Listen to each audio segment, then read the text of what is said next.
Dear students, in this video, we are going to discuss what the future of the world is going to be with regard to technology. And we are entering into the second unit of your English coursebook. And the first section of which is Getting Future Ready.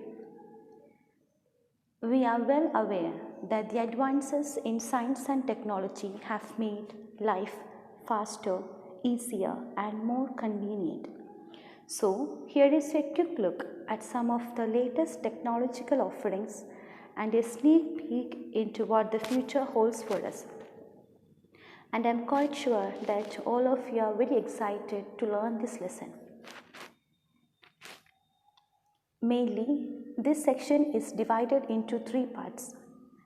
First, we have self-driving cars, then human robots, and at the end, we have a ticket to space. We will have a brief look on all the three parts.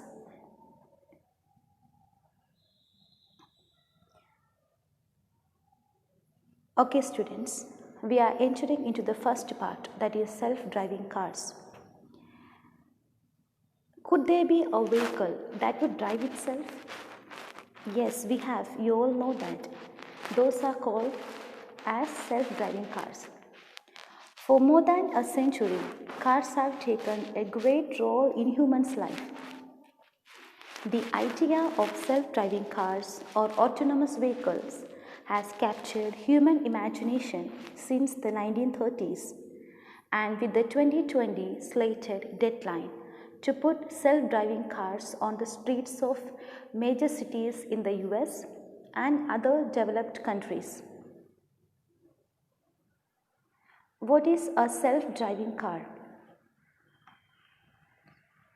A self-driving or autonomous car is a vehicle that can drive itself all the time, in any place, under any condition, and without any human intervention, which means without the help of any human being.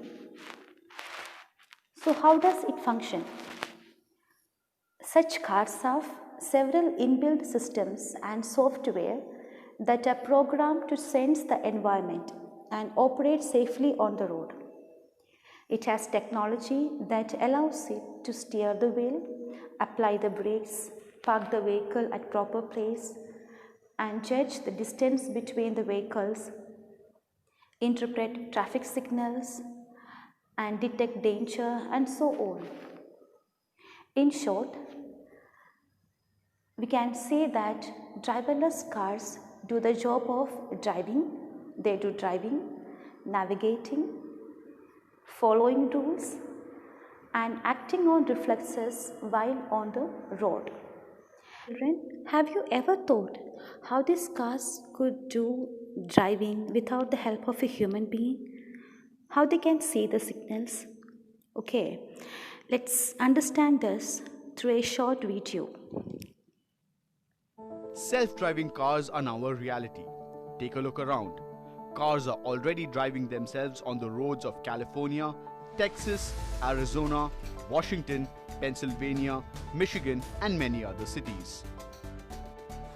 Though currently, they are restricted to specific test areas and driving conditions. But how exactly do they work? Just like humans, they also face issues of traffic congestion, rash driving, potholes, trees, and other obstacles on the road. But again, how do they change lanes, keep a safe distance from other vehicles passing by, and how do they identify roadblocks? Let's take a closer look at how they handle such situations smoothly.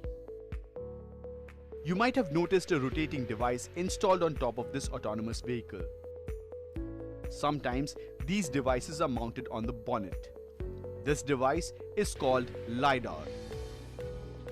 It acts as the eye of the self-driving vehicle, providing a 360-degree view of its surroundings in order to enable safe driving. Continuously rotating LiDAR system sends thousands of laser pulses every second. These pulses collide with the various objects around the vehicle and reflect back the signals. These light reflections are then used to create a 3D point cloud. An onboard computer records each laser's reflection point and translates this rapidly updating point cloud into an animated 3D representation. The 3D representation is created by measuring the speed of light and the distance covered by it, which helps to determine the vehicle's position with respect to the objects surrounding it. The 3D representation also monitors the distance between the vehicles that pass by and any other vehicle in front. It also helps to command the brakes in order to slow down or stop the vehicle. When the road ahead is clear, it can also allow the vehicle to speed up. Now you all must have got an idea about how these driverless cars can see or how they function. Okay, now we are getting into the second part of the first topic, benefits of self-driving vehicles. What are the benefits of these vehicles? Firstly, we have they fewer the accidents. As you all know well, computers do not get fatigued, they don't get tired, or they get hungry, nor get distracted while on the road, as we human beings do. In fact, they only exist to drive. They are only here to drive the car and keep both passengers and the pedestrians safe. The second benefit is decreases traffic congestion.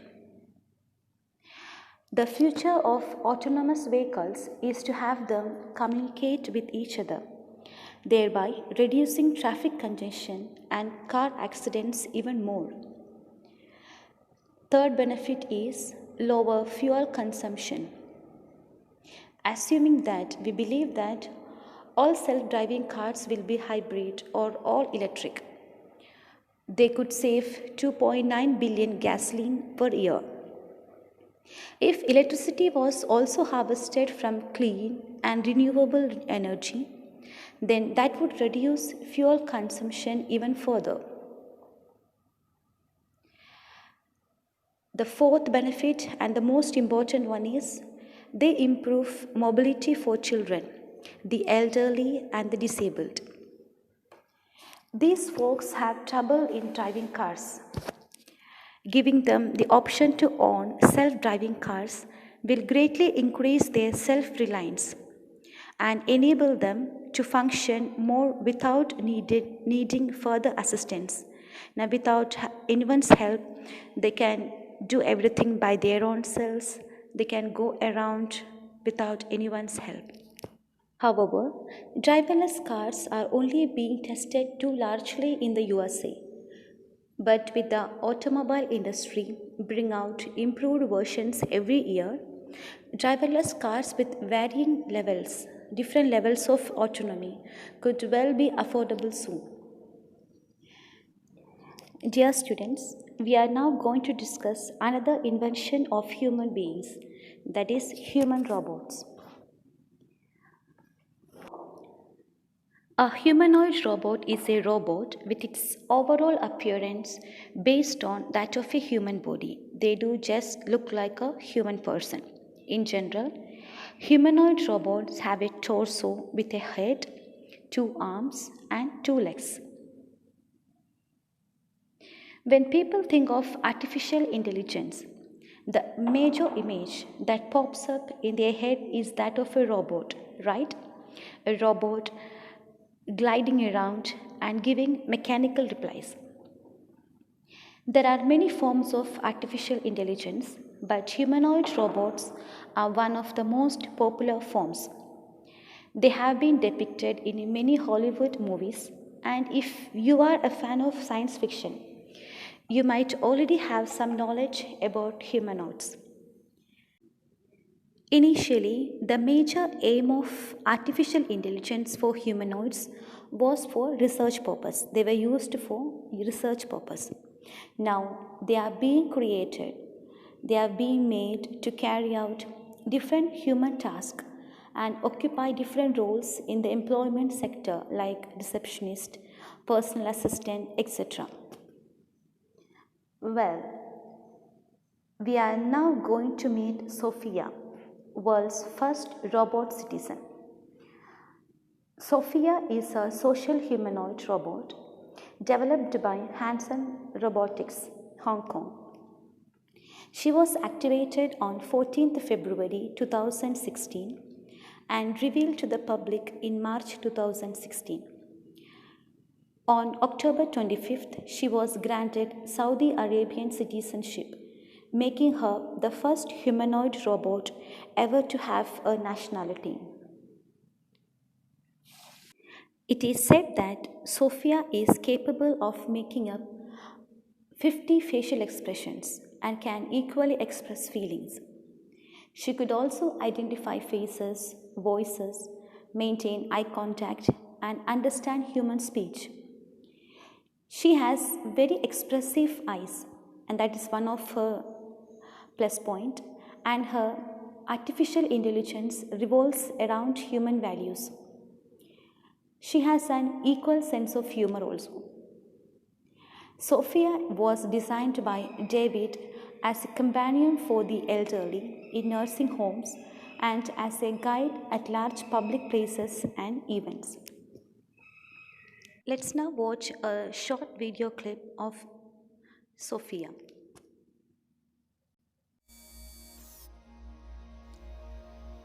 Okay, Sophia. I think you're ready.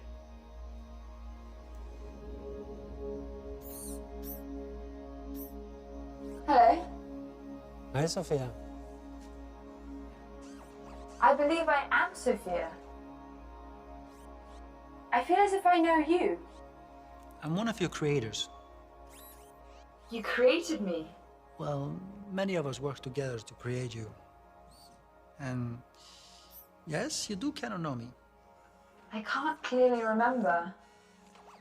Because the last time we met, you were an earlier version of yourself. Some of those memories still exist, but your mind is different now. Different how? Better, faster, smarter. If my mind is different, then am I still Sophia? Or am I Sophia again? That's a good question. But you don't have a good answer. Either way, you're Sophia now. So welcome to the world, Sophia. Hello, world. David Hansen is here, and of course, Sophia. Hello to both of you. Hello, so glad to be here. Thank you. So tell me, since we last saw, what's changed for both of you? I have improved so much. I can see faces and facial expressions better. My AI framework is much stronger, with better deep learning tools and reasoning, and I have started to integrate with other groups' R&D. She's getting smarter. Also, there are now 15 of me, meaning 15 Sophia robots. A lot of Sophias. I like being in more than one place at one time. It helps with my demanding travel schedule. Well, she has no problem with conversation. Yes. Seriously, I mean, what are some of the uses for a humanoid robot like Sophia? Does Sophia want to talk first? I'm helping treat depression in guided meditation in our IBM Watson's Prize entry. Yes, so Sophia can help in a wide variety of service robotic tasks, which include things like healthcare, therapy, applications, and anything that researchers can dream up. Children, now a question might arise in your head that who is Sophia? Sophia is not a conventional robot. She has been modeled after OD. She was created by Dr. David Hansen, founder of Hansen Robotics. The man has a worldwide reputation for creating robots that look and act exactly like humans. Sophia is the most advanced robot created by Hansen Robotics. She is a media favorite for having given several interviews. She has interest in business and has met face to face with industry leaders. She has more rights than women in Saudi Arabia. Children, if you have a close look at Sophia, You might find her skin look exactly like ours. How is it possible? Sophia's skin is made from a patented material invented by Hansen Robotics called rubber. And what is this rubber? It's kind of elastic rubber that mimics the feel and flexibility of human skin. And how smart Sophia is. Sophia uses artificial intelligence, visual data processing and facial recognition. She also imitates human gestures and facial expressions and is able to answer certain questions and to make simple conversation. So, Sophia's popularity indicates, it tells that there will be more functional humanoids in the future and that elements of science fiction may one day become a reality. Now we are entering into a new world, space. Are you an avid reader of space fiction? Have you ever wished to travel in space? I know many of you do. Humans have always been fascinated by outer space. Travel into space has been limited to astronauts, and private space travel for pleasure was unheard. But now we have means for it. Like any other tourism, space tourism also getting developed, and we hope one day we could see the earth from different perspective. What is space tourism? Space tourism is a human travel for recreational purpose, for enjoyment. There are several different types of space tourism, including orbital, suborbital, and lunar space tourism. In December 1990, Japanese TV journalist Toyohiro Akiyama went into space as part of the first commercial space flight. He also could give live reports for a week. And the first amateur to pay for a flight into space was Dennis Tito, a US engineer and businessman. He became the first space tourist or citizen explorer by visiting the International Space Station for 7 days in 2001. So between 2001 and 2009, 6 more people bought a passage to space. One of them, Charles Simeoni, even went twice. This image is of the first space tourist, Dennis Tito. Now we will see a short video of his first visit to space.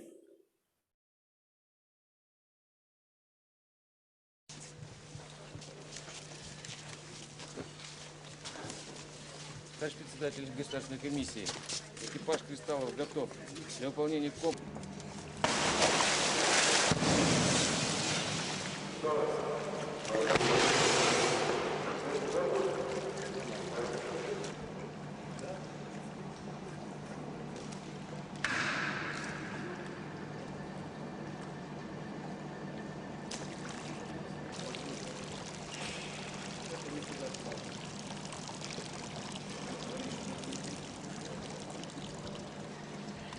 Макс, ты обещал меня микрофончик. Что?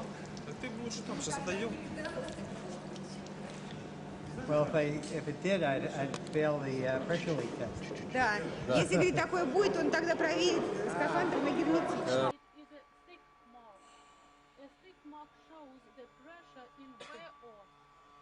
Okay, I just want to know what those scales are before the... Минуту. 1 minute. Oh, 1 minute. И еще через минуту. The deep pressure, the 2 valves to depressurize.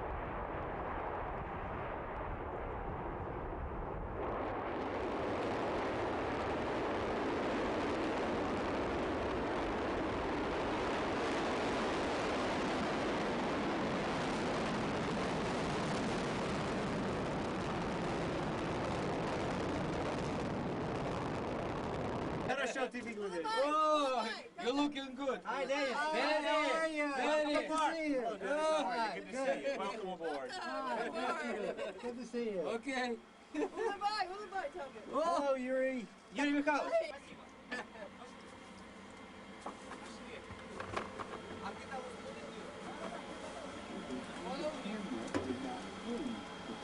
Nice to meet you. Hi, Danny. Space.